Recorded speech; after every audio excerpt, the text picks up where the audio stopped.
Hey, it's Myra. Okay, you made it back. Yay. So I didn't scare you on the first video about how to figure out your net worth. So this is Down Home Money, a simple approach to financial freedom. I'm thrilled to have you back.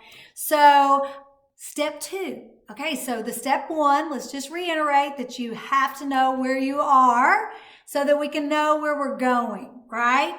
So a lot of you figured out your net worth. And listen, if you're young, it's probably a negative number because you probably have a lot of debt. And debt is on the liability side. It's not on the asset side. So don't fret, okay? A lot of us had debt, and a lot of people in their 20s and 30s and even 40s have a lot of debt, and their net worth could be a negative number. And that's okay, because guess what? We're moving forward. We're not looking backwards. We're moving forward. So stay with me. Now that you know your net worth, our next step is so we know where we are. So now let's look at how much money we make and how much money we spent. You need to sit down and do a budget. I know everybody hates that word, but seriously, at this point in your life, and it depends on how much money you make, because I'm going to just tell you, I know people that make $50,000 a year that are unbelievable with their money. I'm like, my gosh, they live like they make $200,000 a year based on their freedom of time and their enjoyment of life, right? Because that's what we're all looking for. We're all looking for freedom of time and building passive income streams. So a lot of times people that are looking for that learn real quickly that they don't need a lot of money to live off of. They rather have a lot of time to enjoy life. A lot of us got caught up in the working all the time and making all this money, but we never had any time to enjoy life. And unfortunately for some, their kids were growing up during this time and they were gone all the time and didn't get to enjoy raising their children. Well, there's a group of people, and it's called the FIRE community, and I love following them and watching what's going on because they're saying no to working 12, 14-hour days in order to have more money, but yet they don't even have time to spend it. So our goal here is to show you how no matter what you make, to take that money and make great choices. And the first choice is to pay yourself first. So we've got to figure out a budget. We need to sit down, get you a white piece of paper, sit down, put on there everything at the top, put how much money you bring home every month. You know what you bring home. Because here's the deal. We may have a money-making problem or we may have an expense problem. And I will share with you, I know a lot of people, and you know, I'm in the real estate business. So I'm an operating principal or owner at 3 Keller Williams franchises. So I see a lot of real estate agents making a ton of money. And I use real estate agents as an example because I have, firsthand knowledge and experience with them. And I watch some of them making $300,000, $400,000, $500,000 a year and not have any money to show for it or assets. And it just kills me because I'm just like, wow, if you get control of your expenses, because they have the opportunity to make a lot of money. And, you know, some careers are limited on what they make, which limits the person, you know, if they're working in their passion. My husband was a policeman. That was his passion, but he was very limited on the income he could make as a police officer. But he was working in his passion. So we had to take his income and we had to do what we could do based on our income levels. And that's what you have to do. You've got to quit focusing on, well, if I made more money, I could do this. And yeah, that sounds all good. No, you got to get your mind right. You got to get your mindset right, because if you love your job and you know your position is limited, school teachers, firemen, policemen are limited on what they're going to make. And if you know that, then maybe we ought to start a side hustle. I mean, there are a lot of firemen. They're the best about side hustles. Have you ever noticed that? All of them cut wood. All of them sell wood. I mean, all of them do handyman work. It is amazing to me how so many of them are quite entrepreneurial. And so anyway, because of they have the, on 24, off 48, or whatever their schedule is, it allows them to do that. You have the same opportunity. Go check out side hustles, Google it, and see what's a great side hustle. Maybe it's a passion of yours. Maybe you want to be creative and make something and put it on Etsy and sell it. I mean, network marketing companies are all around. Maybe there's a great vitamin company. You love their vitamins and maybe you want to share that with people. There are plenty of things you can do. Uber is another great one to make extra money, maybe on the weekends. Where there is a will, there is a way.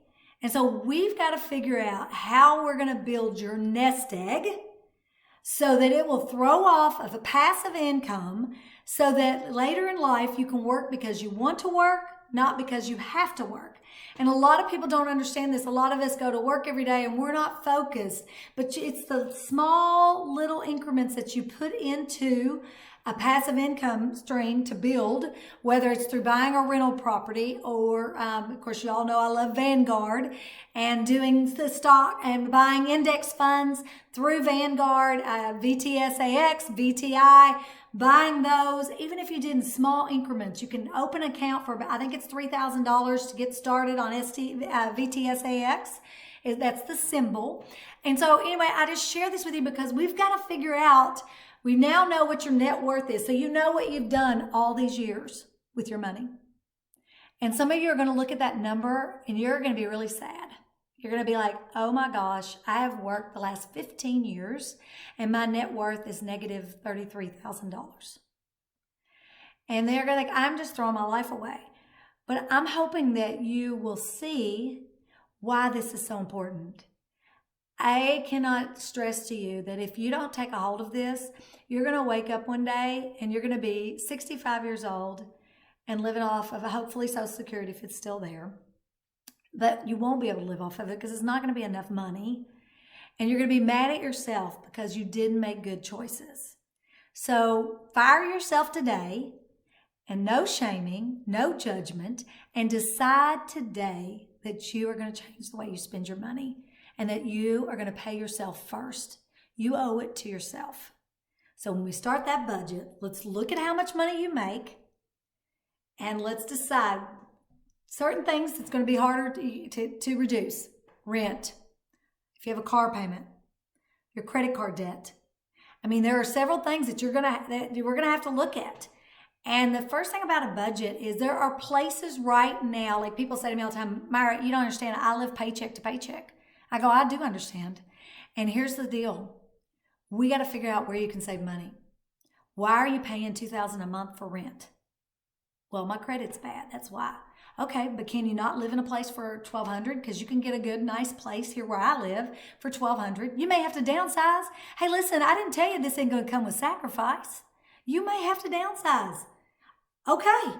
Do you want this or not? Because everything comes with delayed gratification and sacrifice.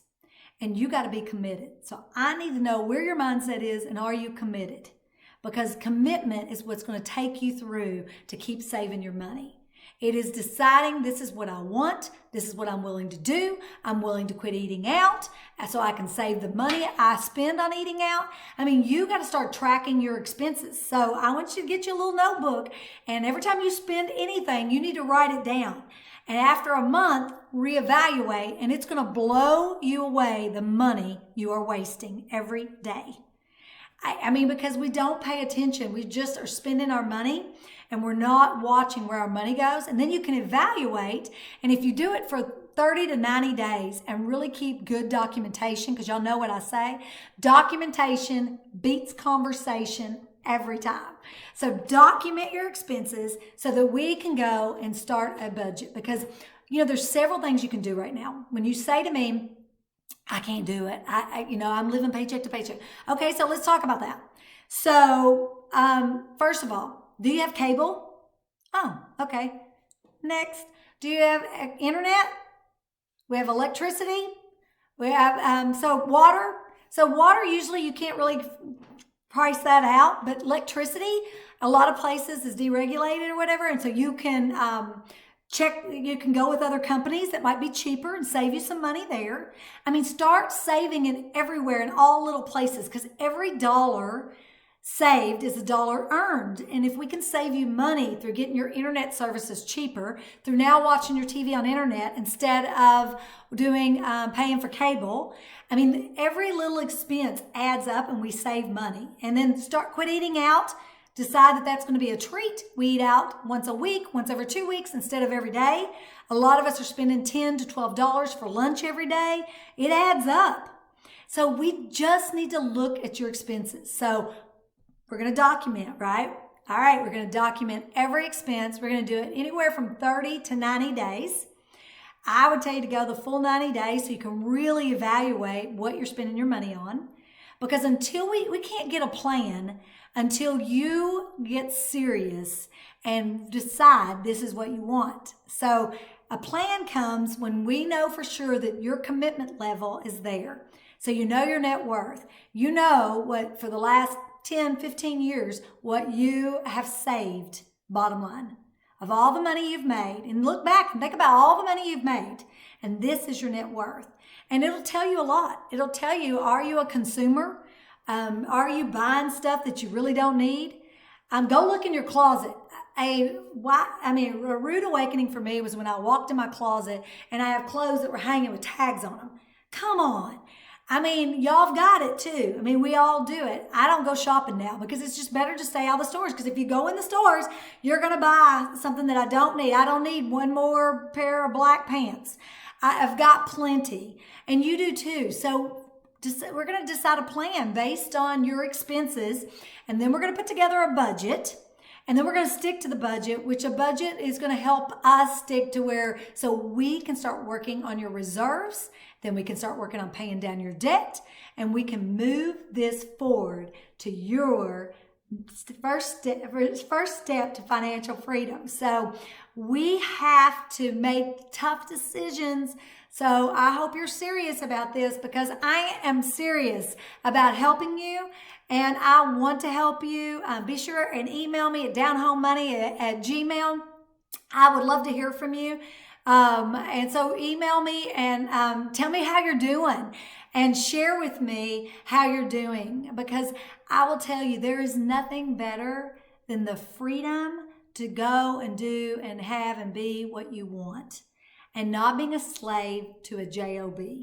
And so we are going to work you towards that, the freedom to work in your passion and do what you want. If you love your job, that's great, but wouldn't it be even more fun if you didn't have to do it for money because you already had that all set up? Trust me, it's a lot more fun when you work in your passion. So I am excited for you because these are the first steps, and I know they're not easy, but they are simple. But it starts with a decision to move forward. So I look forward to hearing from you. I'll see you on the next video. Please come back and let's move you forward. A simple approach to financial freedom, and you deserve it. We'll see you later.